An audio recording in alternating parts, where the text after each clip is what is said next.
የሆርሙዝ ሰርጥ ጉዳይ ድጋሜ ወደ አደጋ ውስጥ ገብቷል የሚለውን ዜና መቼም እየተመለከታችሁ ነው። ወትሮም ግን ልነግራችሁ የምፈልገው ጉዳይ ሆርሙዝ ሰርጥ በየትኛውም አጋጣሚ ሊዘጋ ይችላል ብቻ ሳይሆን የኢራንና የአሜሪካ ጦርነት እንዲሁም የእስራኤል ጦርነት ገና በመጀመሪያው ምዕራፍ ላይ ያለ ጦርነት ነው። አሁን ተኩስ አቁም አከናወንን ሲሉ ምን ማለታቸው ነው ብላችሁ ብትጠይቁኝ አሁን ተኩስ አቁም አደረግን ሲሉ ለድርድር እየተዘጋጀን ነው ከሚለው ይልቅ እኔ የሚገባኝ እና እምረዳው ጠመንጃችንን እየወለወልን አቧራችንን እያራገፍን ለድጋሜ ለሌላ ጦርነት እየተዘጋጀን እየተቀባበልን ኃይላችንን እያደስን ነው የሚሉበት አይነት ጊዜ ይመስለኛል እንጂ የነዚህ ሀገራት ጉዳይ በእንደዚህ አይነት መልኩ ሊቋጭ የሚችል አይነት ነገር አይደለም። ከልቤ ነው የምላችሁ። የኢራን የእስራኤልና የአሜሪካ ጉዳይ በተለይ ዶናልድ ትራምፕ ስልጣን ላይ እስካሉ ድረስ እና ኔታንያሁ ስልጣን ላይ እስካለ ድረስ እንዲሁም ኢራን ውስጥ ያለው አስተዳደር ስልጣን ላይ እስካለ ድረስ ሶስቱም አካላት እስካሉ ድረስ በእንደዚህ አይነት መልኩ ሊቋጭ የሚችል ነገር አይደለም በፍጹም። ስለዚህ እንዴት ነው እነዚህ አካላት ሊቋጩት የሚፈልገው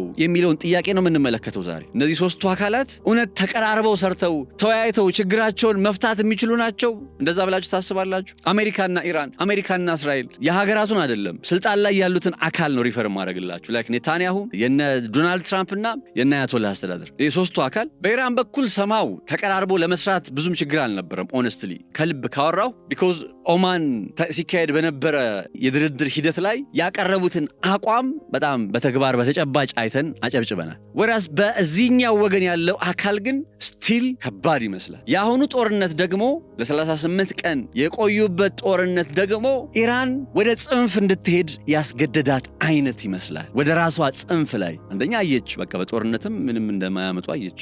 ብዙ ስትራቴጂካዊ ሌቨሬጆች እንዳሏት አየች። ስለዚህ ከዚህ በኋላ አይደለም ኢራን ቀርቶ ሌላውም ሀገር እና አሜሪካን አይፈራም። ትላንት እንደዛ እያልን ነበር አይደል? ስለዚህ ወደ ሆነ ጽንፍ ላይ ሄዳለች ኢራን በተጨባጭ አየችዋ ነገሩን። ስለዚህ አሁን በየጽንፋቸው ላይ ቆመው ያሉ ሀገራት ናቸው እና ፓኪስታን ውስጥ ተገናኝተው እነዚህ ሀገራት ሲነጋገሩ ሊቀራረቡ ይችሉበታል ተብሎ የሚታሰበው ነጥብ የትኛው ነው? እንደ ተራራቁ ሆነው ወደ ሌላ ጦርነት ውስጥ ሊገቡ ይችሉበታል የሚባለው ነጥብ የቱ ነው? ዛሬ በዚህ ጥንቅራችን ላይ አስፈሪው ጊዜ ገና አላለቀም በሚለው ሐሳብ ላይ መነሻ አድርገን እንዴትና ለምን የሚለውን ጥያቄዎች መነሻ ያደረጉ ሐሳቦችን እያነሳን ቆይታ እናደርጋለን። ሰላም ጤና ያስጥልን ክብራትና ክብራን የገበያ ፖድካስት ቤተሰቦች፣ ነጻነት ላቀው ነኝ። በገበያ ፖድካስት ቀደም ብዬ ነገርኳችሁን ርዕሰ ጉዳይ እያነሳን አብረን ቆይታ እናደርጋለን። ከመለያ ዝግጅት ክፍላችን ጋር በጋራ በመሆን አብራችሁ እንድትቆዩ በአክብሮት እንጋብዛለን። ለቻናላችን አዲስ ከሆናችሁ ሰብስክራይብ በማድረግ ቤተሰብ እንድትሆኑም አክብሮታዊ ጥሪያችን እናቀርብላችኋለን። ወደ ትንታኔ መረጃችን እናልፋለን። ቴምር ሪል ስቴት እንኳን ለብርሃነ ትንሣኤው በሰላም አደረሳችሁ ሲል መልካም ምኞቱን ይገልጻል። ቴምር ሪል ስቴት የትንሣኤ በዓል ምክንያት በማድረግ ቀድሞ ለሚመጡ 10 ደንበኞች 20% የበዓል ቅናሽ ሲያደርግ ደስታ ይሰማዋል። በአጭር ጊዜ የሚረከቡት ግንባታው 90% የደረሰ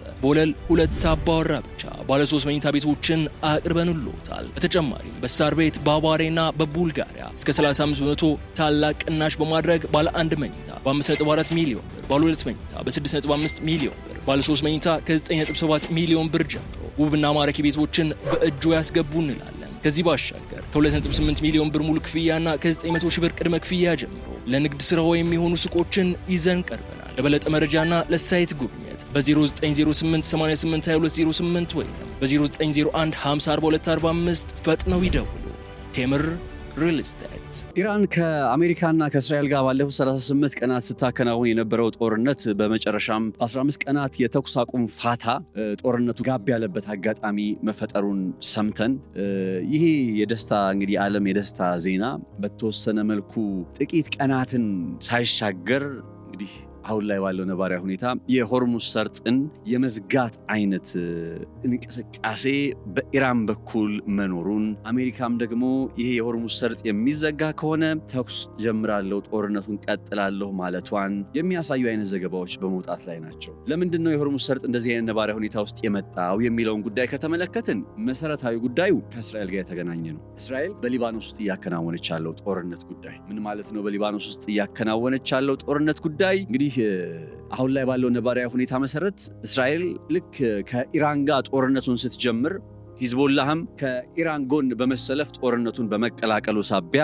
በሂዝቦላ ላይ ጦርነት ጀምራለች፣ ጦርነት ከፍታለች። ከዛ ከከፈተች በኋላ ግን የአሁኑ የእስራኤል ጦርነት ከዚህ በፊትም ሂዝቦላ ላይ ጦርነት ከፍታ እስራኤል እርምጃ ወስዳበት የምታውቅበት አጋጣሚ በርካታ ጊዜ ነው። የአሁኑን የተለየ የሚያደርገው ግን ምንድን ነው ካላችሁ በአሁኑ የተለየ የሚሆነው እስራኤል ለዘለቄታው የሊባኖስን ድንበር የመያዝ ሐሳብ ኦኪፓይ የማድረግ ሐሳብ ይዛ ነው እየገባች ያለችው። እንግዲህ መረጃዎች እንደሚያሳዩት ከሆነ አሁን ላይ ባለው ነባራዊ ሁኔታ ከ1400 በላይ የሚሆኑ ሊባኖሳውያን ተገለዋል። ከዛ ለፍ ሲል ደግሞ በኦልሞስት ከ2 ሚሊዮን በላይ የሚሆኑ የሊባኖስ ሰዎች ከቀያቸው ተፈናቅለዋል። ያው በኢራኑ ጦርነት ጉዳይ ነገሩ መድበስበሱ ነው እንዳልኳችሁ። ይህን ያሉት በርኒ ሳንደርስ ናቸው። በርኒ ሳንደርስ ማለት አሜሪካ ውስጥ የሚገኙ የዲሞክራቲክ ፖለቲካ ፓርቲ እጩ ናቸውና እሳቸው ናቸው ይህንን ጉዳይ የተናገሩት። እና በእስራኤል በምታከናውነው በዚህ ዘመቻዋ 14 ከመቶ የሚሆነውን የሊባኖስ መሬት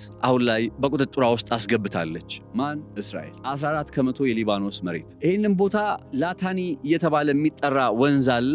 ከዛ ወንዝ በስተግራ በኩል የሚገኘው ስፍራ ላይ እንደ በፈር ዞን አድርጋ የማስቀመጥና ኦኪፓይ አድርጋ መቀጠል የምትፈልገው ስፍራ ያንን ድልድዮችን እያፈነዳች ነው። እንደምታውቁት ደቡባዊ ሊባኖስን ቆርጦ ለማስቀረጥ እንዲቻል ደቡባዊ ሊባኖስ ከማዕከላዊ ሊባኖስ ጋር የሚገናኝባቸው መሰረተ ልማቶችን እያፈነዳች ነው።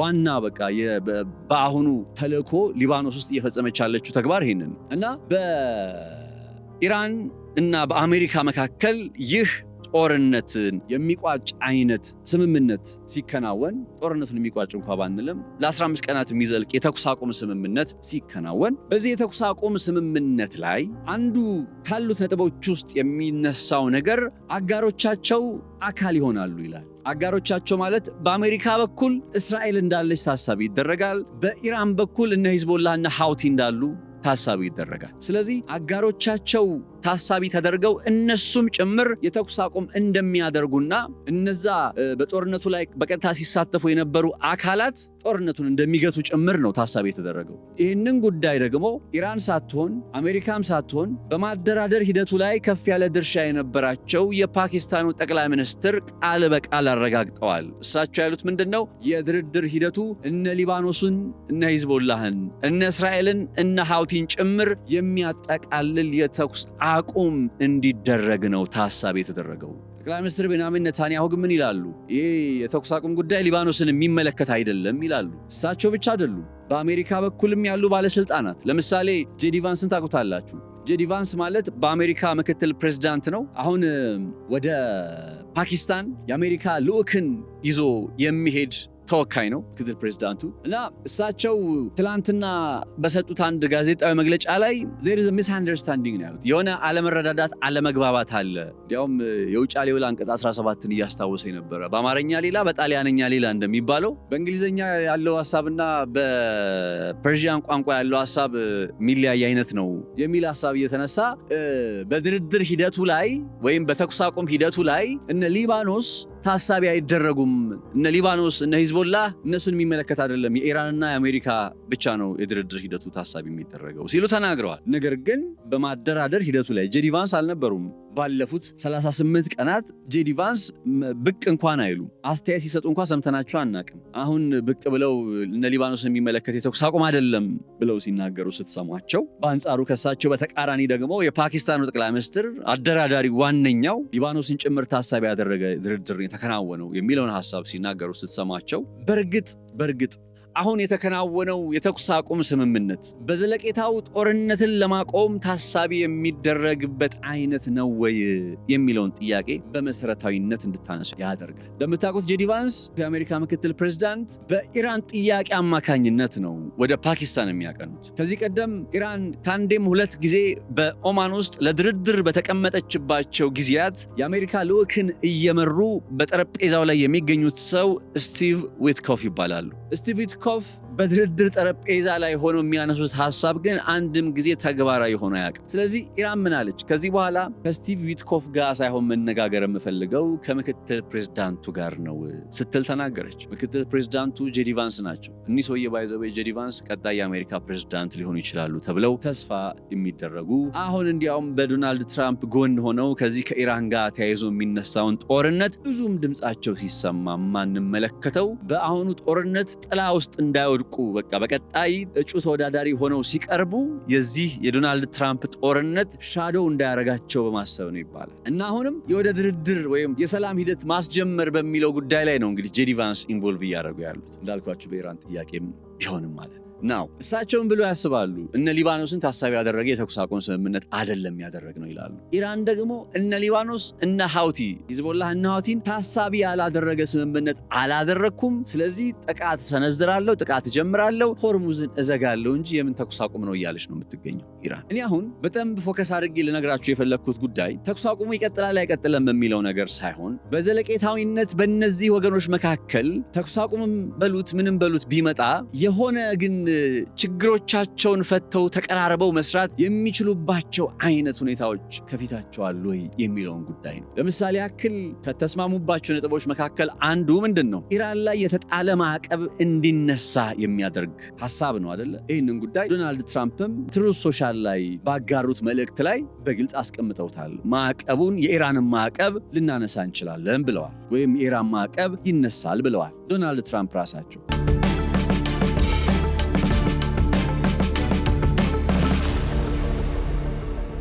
እና ይሄ በአንድ መልኩ ለኢራን ጥሩ ይሆንና ከዛ እነ ዶናልድ ትራምፕ ምን ይላሉ? የኒክሌር መርሃ ግብርን በተመለከተ መቼም ኢራን ኒክሌር አይኖራትም ሲሉ ይናገራሉ። ኢራን ያላት የዩራኒየም ክምችት አሁን ላይ ያለው 400 እስከ 500 ኪሎግራም ድረስ የሚመዝነው የዩራኒየም ክምችት እንደምታውቁት በባለፈው ኦማን ውስጥ ሲከናወን በድርድር ሂደት ላይ ወደ ዜሮ ስቶክ ፓይል ይምጣ የሚል ሐሳብን ተናግራ እንደነበር አይዘነጋም። ወይም የኦማኑ የውጭ ጉዳይ ሚኒስትር ይህን ጉዳይ አረጋግጠዋል። ኢራን በታሪኳ ለመጀመሪያ ጊዜ ወደ እንደዚህ አይነት አቋም ውስጥ መታለች ብለዋል። ይሁን እንጂ አሁን ኢራን ምን ትፈልጋለች? ለሰላማዊ ዓላማ የሚውል የኒክሌር መርሃ ግብር ትፈልጋለች። ለሰላማዊ ዓላማ የሚውለው የኒክሌር መርሃ ግብር ስቲል ዩራኒየም ማበልጸግ ይፈልጋል። ኒክሌር ቴክኖሎጂ ነው አዴ እንደብሰዴ።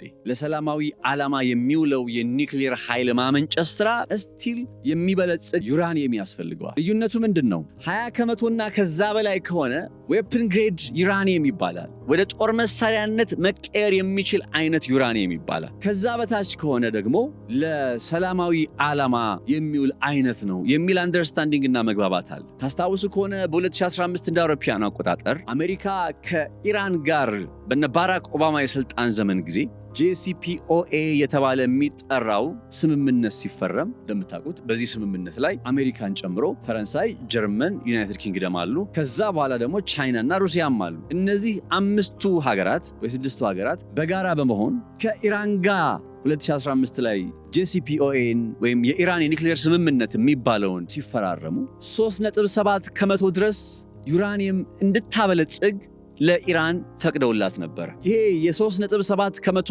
የበለጸገ ዩራኒየም እነ አሜሪካ ራሱ ፈቅደው እነ ባራክ ኦባማ ፈቅደው የተፈረመ ስምምነት። ይህንን ስምምነት ዶናልድ ትራምፕ በመጀመሪያ የስልጣን ዘመናቸው 2016 ላይ እንደመጡ በመጀመሪያው የስልጣን ዘመናቸው ላይ በቃ ያከናወኑት ተግባር ኢራን ከነ አሜሪካ ጋር ከፈረመችው ከዚህ ከ2015 ስምምነት ላይ አሜሪካ እንድትወጣ ማድረግ ነው። አሜሪካ ራሷን እንድታገል ማድረግ ነው። በነዛ ጊዜያት ውስጥ 2018 ላይ ዶናልድ ትራምፕ ይህንን አይነት አቋም በማራመድ ከJCPOA አሜሪካን ካገለሉ በኋላ ሁለተኛው እርምጃቸው ደግሞ ወታደራዊ ዘመቻ ነበረ። እንደምታውቁት በ2020 እንደ አውሮፓውያን አቆጣጠር የIRGC ወይም ኢስላሚክ ሪቮሉሽነሪ ጋርድ የሚባለውን የኢራን አብዮታዊ ዘብ መሪ የነበሩት ቃሲም ስልማኒን በመግደል በእርግጥም ከኢራን ጋር ተቀራርቦ የመስራት አይነት ፍላጎት እንደሌላቸው አረጋገጡ ዶናልድ ትራምፕ። ኢራን ሁለት አማራጭ አላት ነው የሚሉት ዶናልድ ትራምፕ። ይሄ ዛሬ ብቻ አይደለም፣ በቀደመው ጊዜ የሚሉት የነበረ።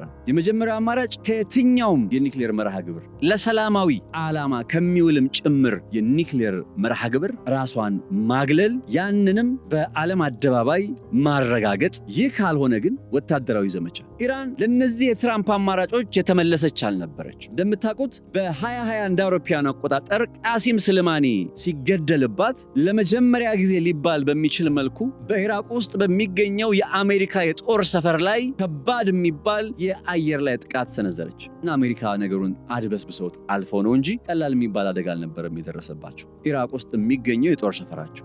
ያ የጦር ጥቃት ኢራን ለና አሜሪካ የሰጠችው የመጀመሪያ ምልክት ተደርጎ ይቆጠራል። በየትኛውም አጋጣሚ ወታደራዊ አማራጭን መፍትሄ አድርጋችሁ ከመጣችሁ እኔም ወታደራዊ አማራጭን ወታደራዊ ምላሽን እሰጣለሁ ብላ በግልጽ ምልክት የሰጠችበት ቅጽበት እንደሆነ ተንታኞች ይናገራሉ። ለዛም ነው ኢራን በየትኛውም አጋጣሚ ላይ እነዚህ ሁለንተናዊ መሪ የሚባሉ ጠቅላላ መሪዎቹ ከአያቶላህ ጀምሮ እነ መሱድ ፔዜሽኪያንም እነ የውጭ ጉዳይ ሚኒስትሩ አባስ አርጋቺም ሁሉም ሰዎች የፈለጋችሁትን ነገር አድርጉ፣ ለሚመጣው ነገር ዝግጁ ነን የሚል ምላሽን ሲሰጡ ቆይቷል።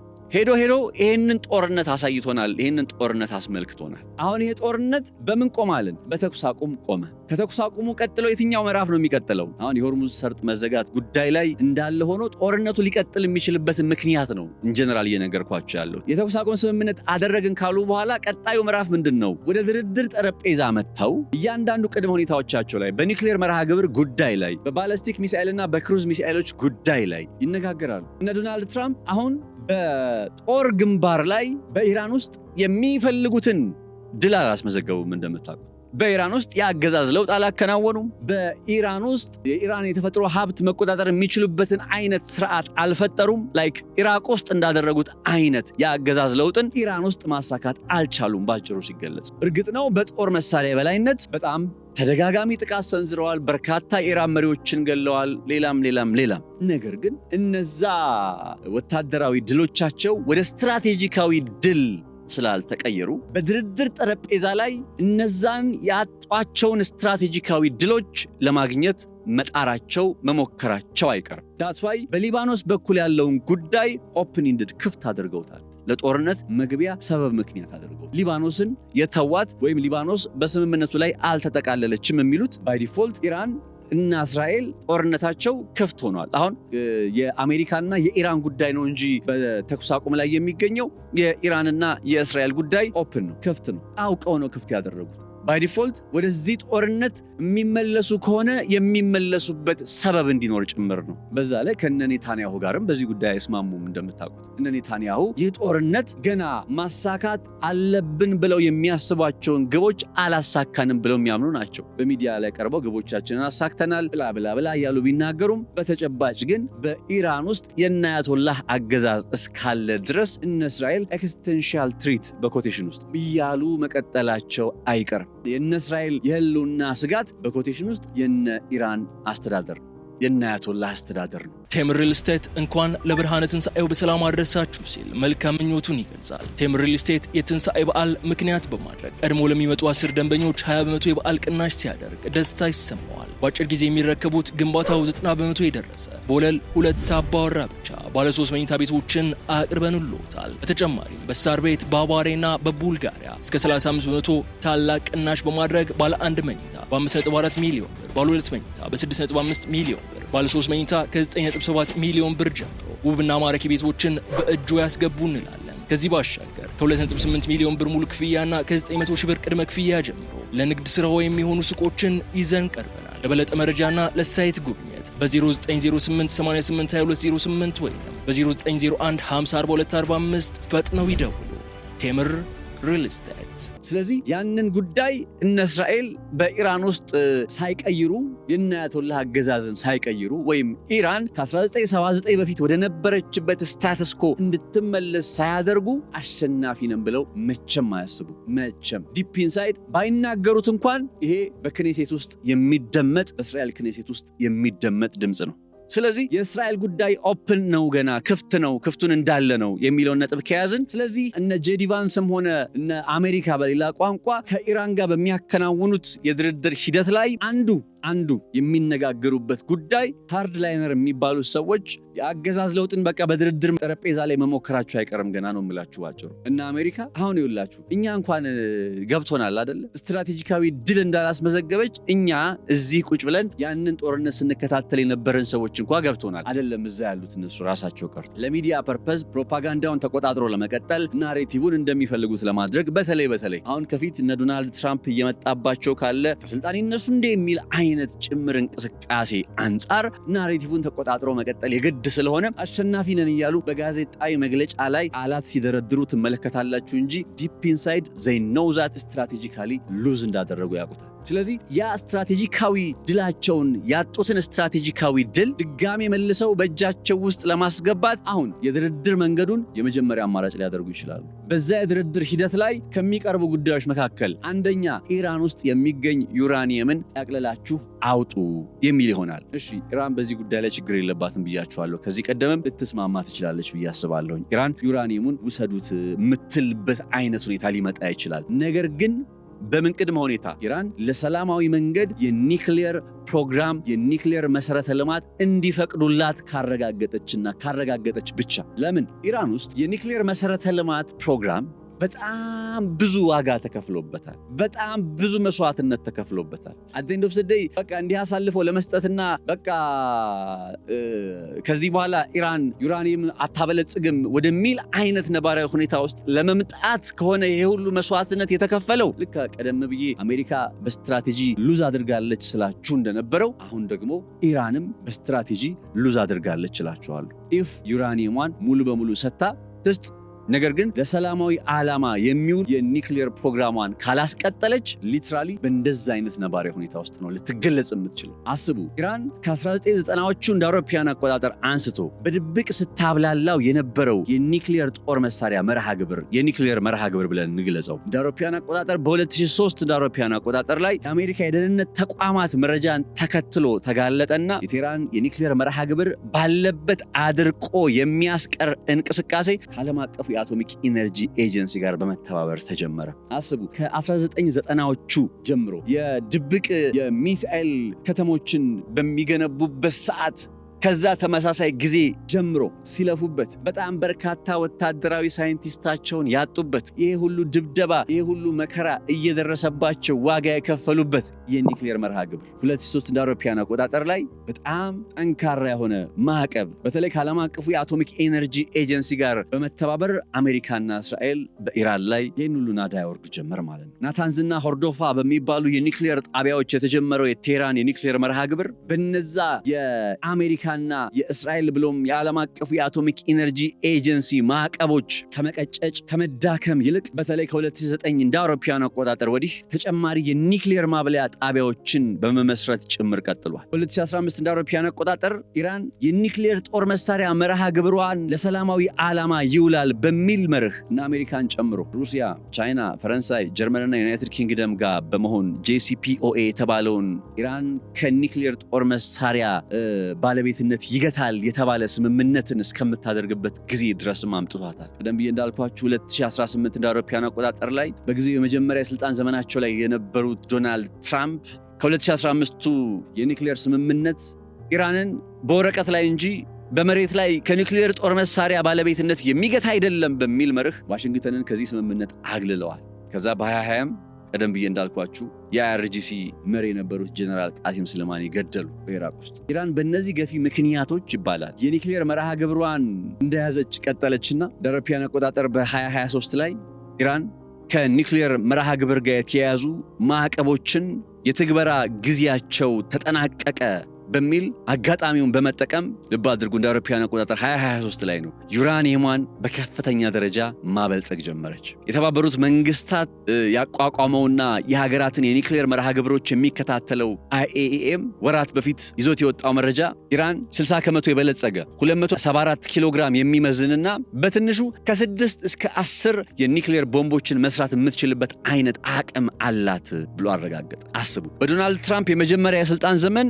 ወሬው ሁሉ ኢራን የበለጸገ ዩራኒየም አላት ወይስ የላትም፣ ካላት ደግሞ ከ20 በመቶ አይበልጥም የሚል ነበር። አሁን በሁለተኛ የዶናልድ ትራምፕ የስልጣን ዘመን ጊዜ ግን ነገሩ ተለወጠና ክርክሩ ምን ሆነ? ኢራን ምን ያክል የኒክሌር ቦምቦችን መስራት ትችላለች ወደሚለው ነጥብ ላይ መጥተዋል። ኢራናውያን ራይት ነው ምን ያክል የኒክሌር ቦምቦችን መስራት ይችላሉ ወደሚለው ነጥብ ውስጥ መጥተዋል። በስልጣን ዘመናቸው ኢራን በምንም መልኩ የኒክሌር ባለቤት የኒክሌር ኃይል አይኖራትም የሚሉ ዶናልድ ትራምፕ ታዲያ ተለውጦ የጠበቃቸውን የኢራን ቁመና ቀደም ብሎ በተመለከትነው መልኩ ከአንዴም ሁለት ጊዜ በወታደራዊ ዘመቻ በኢራን ላይ በመገለጥ ሀገሪቱ የኒክሌር ጦር መሳሪያ ባለቤት እንዳትሆን ለማድረግ ጥረት አድርገዋል።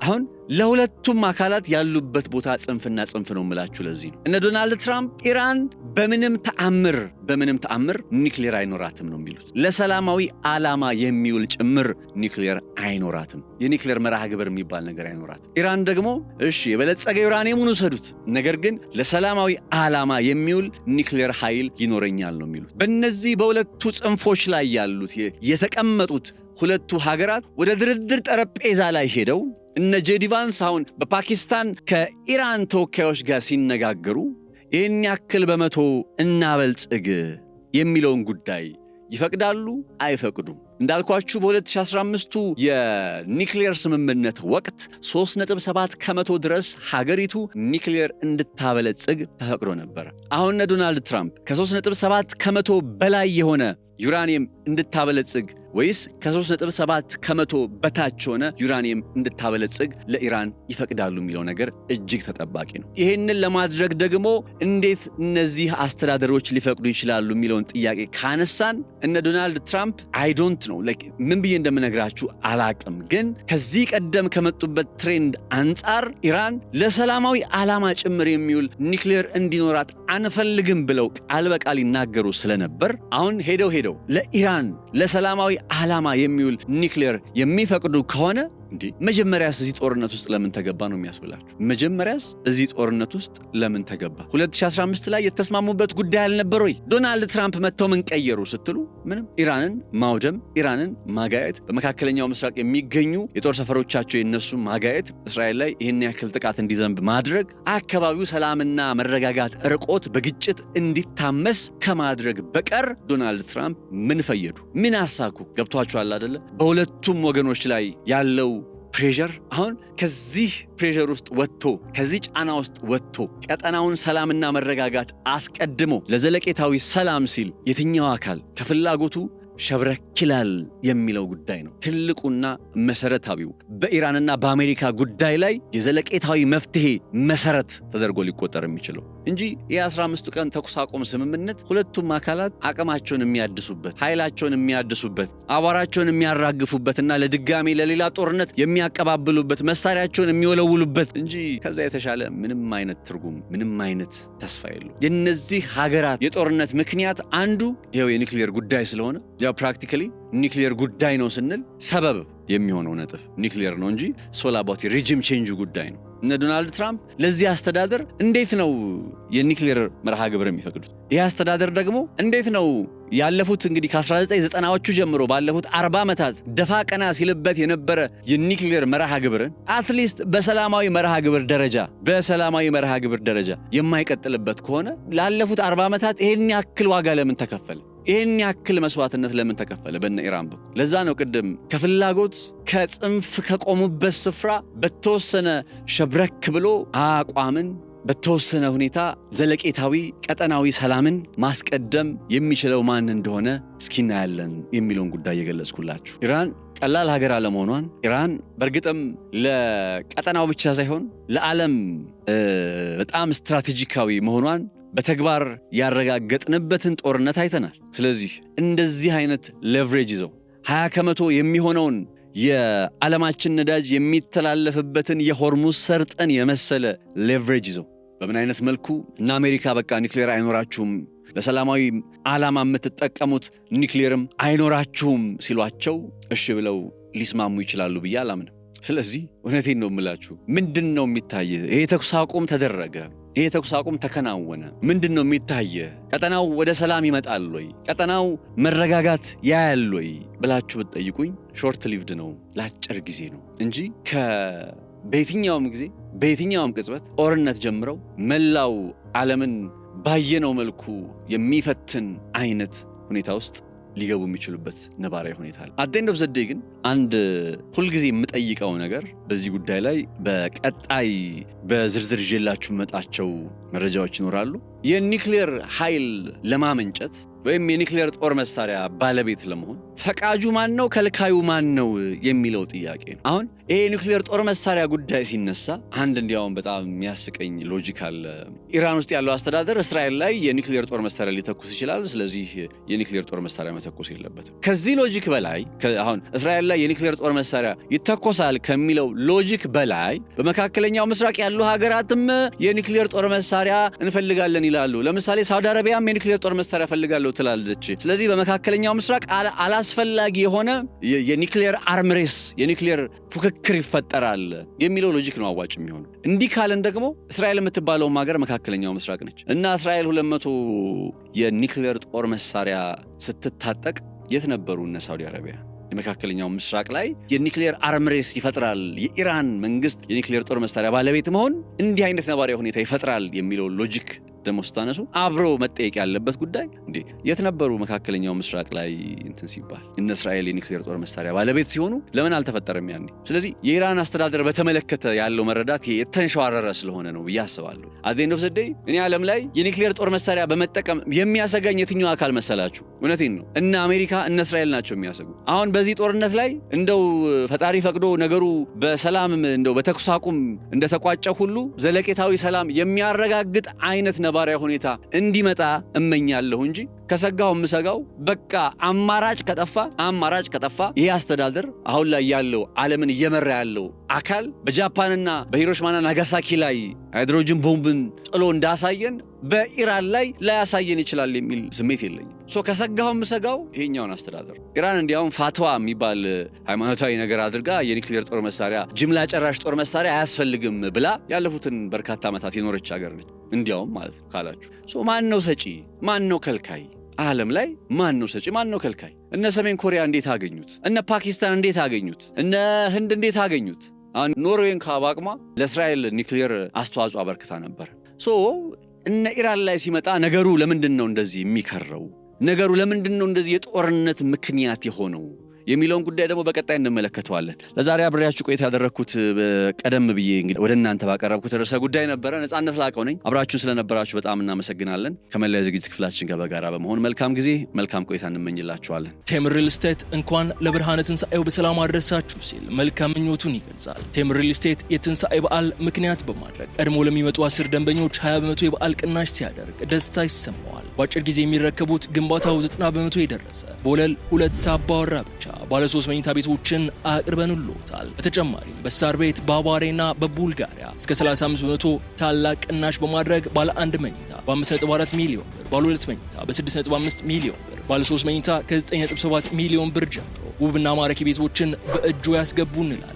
ከዚህ ባሻገር ከ2.8 ሚሊዮን ብር ሙሉ ክፍያና ከ900 ሺህ ብር ቅድመ ክፍያ ጀምሮ ለንግድ ስራው የሚሆኑ ሱቆችን ይዘን ቀርበናል። ለበለጠ መረጃና ለሳይት ጉብኝት በ0908 88 2208 ወይም በ0901 50 42 45 ፈጥነው ይደውሉ። ቴምር ሪል ስቴት